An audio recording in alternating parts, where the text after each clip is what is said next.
আসলে এখন আছি নাটোরে একটি মেডিকা টি শপ।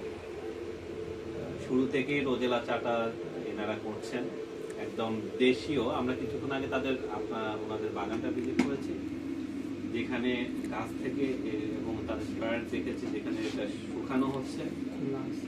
এটি একটি অত্যন্ত বর্তমানে জনপ্রিয় একটি চা, যেটি দেহের রোগ প্রতিরোধ ক্ষমতা বৃদ্ধি করে থাকে এবং অ্যান্টিঅক্সিডেন্ট হিসাবে কাজ করে থাকে। এরপর বিশেষ করে শীতকালে এখন সর্দি কাশি অনেক হচ্ছে, এই চাটি অনেক বেশি উপকারী তাদের জন্য এবং ফ্যাটি লিভারের ক্ষেত্রে এটি কাজ করে থাকে। আর এটি একদম দেশীয় প্রোডাক্ট যদি নিতে চান, সেক্ষেত্রে অবশ্যই মেডিকা টি শপে আপনারা যোগাযোগ করবেন। এবং এখান থেকে আমরা টিএমএসএস ফিরোজা বেগম আয়ুর্বেদিক মেডিকেল কলেজ হাসপাতাল থেকে আমরা এসেছি। আমরাও চেষ্টা করি যে একদম অথেন্টিক প্রোডাক্ট বা একদম ন্যাচারাল প্রোডাক্ট সরবরাহ করতে, যেটা এই নাটোরের ঔষধি গ্রাম থেকে হয়ে থাকে। তো ধন্যবাদ জানাচ্ছি আমাদেরকে একটি সুন্দর একটি চা আমাদেরকে উপহার দেওয়ার জন্য, খাওয়ানোর জন্য। ধন্যবাদ মেডিকা টি শপ।